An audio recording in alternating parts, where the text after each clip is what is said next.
Bismillahirrahmanirrahim. Elhamdülillahi Rabbil alemin. Hər birini salamlayıram. Gününüz xeyirli olsun inşallah. Bizim mövzumuzun adı etiqadi ayələrdir.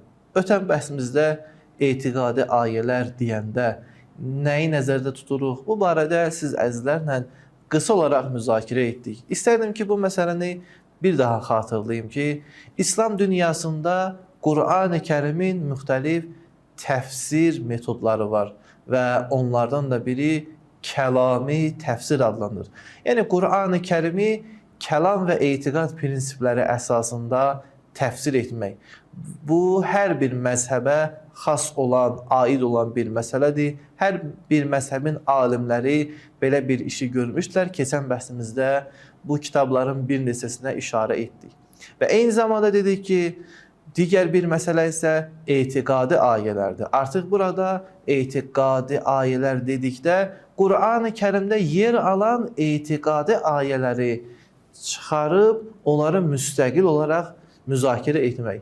Məsələn, necə ki, bizim fiqh bölməmizdə, əhkamda ayatul əhkam var. Yəni, hər hansı bir müfəssir, hər hansı bir alim Qur'anda yer alan əhkam ayələrini müzakirə edir.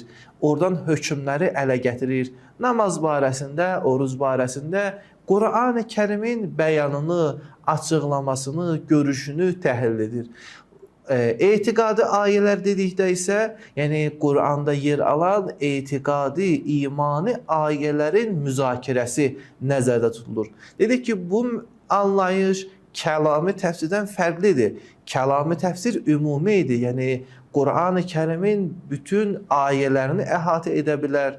Amma etiqadi ayələr artıq xüsusidir. Yəni, yalnız və yalnız biz burada müəyyən ayələrin ki, etiqadi məsələləri ehtiva edir, onları müzakirə edirik. Bəli, etiqadi ayələri biz təhlil, təfsir edərkən heç şübhəsiz kəlami təfsirlərdən də istifadə edə bilərik. Amma kəlami təfsirlər ötən bəhsdə dediyimiz kimi əsasən məzhəb yönlüdür. Yəni hər bir məzhəb alimi öz məzhəbinin isbatında, öz məzhəbinin sübutunda və yaxud başqa məzhəblərin görüşlərini rədd edərkən Quran ayələrinə istinad edirlər. Amma etiqadi ayələr belə deyil. Etiqadi ayələr məqsədi budur ki, bir müsəlman Qurana görə nəyə etiqad etməlidir, niyə görə etməlidir və hansı etiqaddan çəkinməlidir.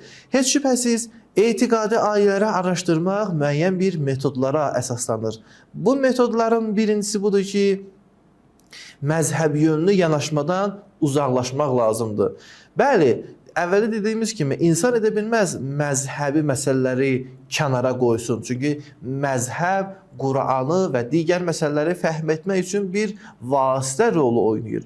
O məzhəb kənara qoyulmalıdır ki, Qur'andan və səhih mənbələrdən ələ gəlməyib. Amma o məzhəb ki, onun əsası Qur'andır, onun əsası Qur'anda açıqlanıb, bu məzhəbin əsas məarifini, əsas bəyanını bəli biz rəhbər götürə bilərik. Amma o məzhəb ki, Qur'andan bir payı yoxdur və Qur'anı özünə uyğun təfsir edir, bu kimi məsələlərə onları gətirib müzakirə etmək və onları bir qanun olaraq dəyərləndirmək heç şübhəsiz icazəli deyil. İkincisi, Qur'anın etiqadi məsələlərə verdiyi önəmi dərk etmək. Etiqadi ayələrin müzakirə etməsində digər səbəb budur ki, biz burada Qur'an-ı Kərimdə olan etiqadi ayələri təhlil edirik və görürük ki, Qur'an bu mövzuya hansı formada yanaşır, bu məsələ nə qədər təkrar edir, nə qədər əhəmiyyətlidir, bunun barəsində hansı formada Qur'an-ı Kərimin vurğuları var və bu kimi məsələləri araşdırırıq. Digər məsələ, Qur'an-ı Kərimdə etiqadın mənbə və prinsiplərini tanımaq. Yəni, belə bir yanaşma bizə inancın yalnız ağla və yaxud məntiqə yox, eyni zamanda ilahi vəhyə əsaslandığını göstərir. Bəzən bizə soruşurlar ki, bu məsələdə mənə Qur'andan ayə gətir, məntiqi, əqli dəlil istəmirəm və yaxud hədis istəmirəm.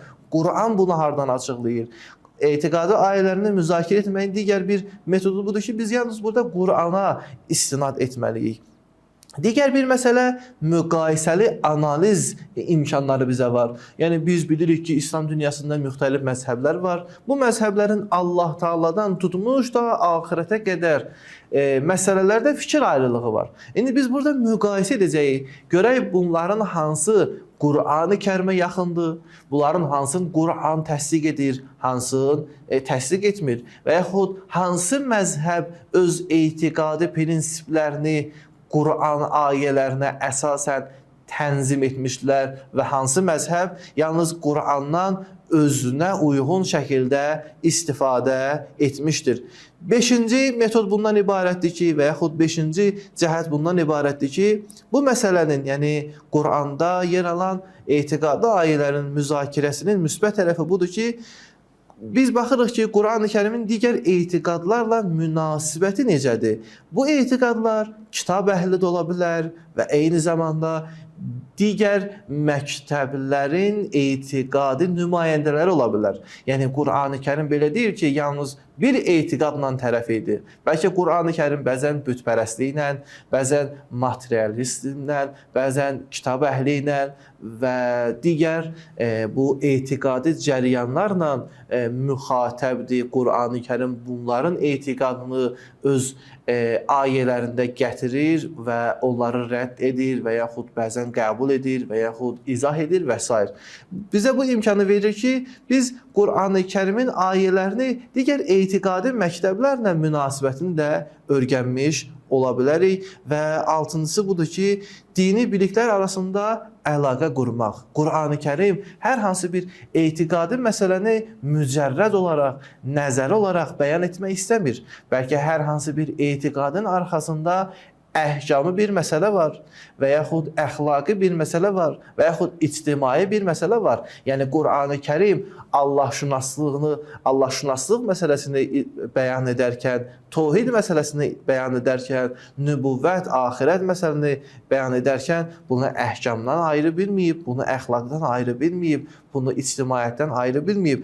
Bütün bunlar bizə imkan verir ki, biz bu məsələləri də Qur'an-ı Kərimin ayələrini, etiqadi ayələrini təhlil edərkən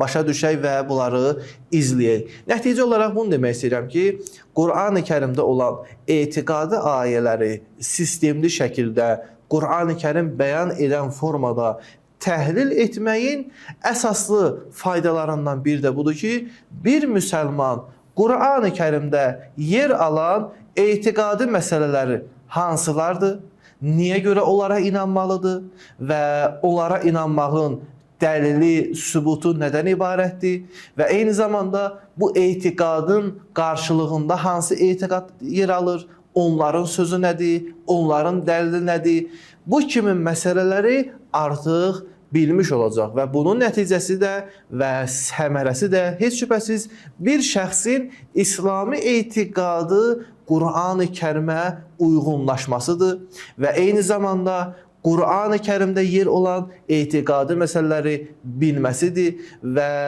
hər hansı bir kənar şübhə, kənar etiqadi artıq Qur'an ayələrinə əsasən təhlil və bu məsələlərə cavab verə biləcək. Buna görə də əzizlər, bu növbəti dərslərdə biz artıq bu ayələrə inşallah başlayacaq.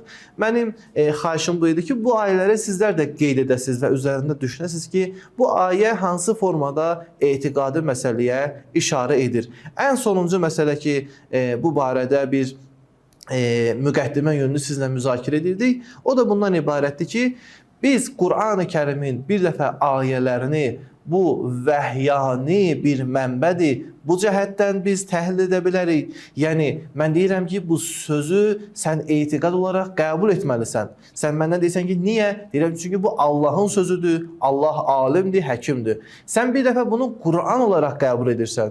Bəli, bu doğrudur və öz yerindədir. Bir dəfə də sən sözü özün dəyərləndirməlisən ki, bu söz vəhyani olmaqla yanaşı, eyni zamanda rasionaldır, əqlanidir.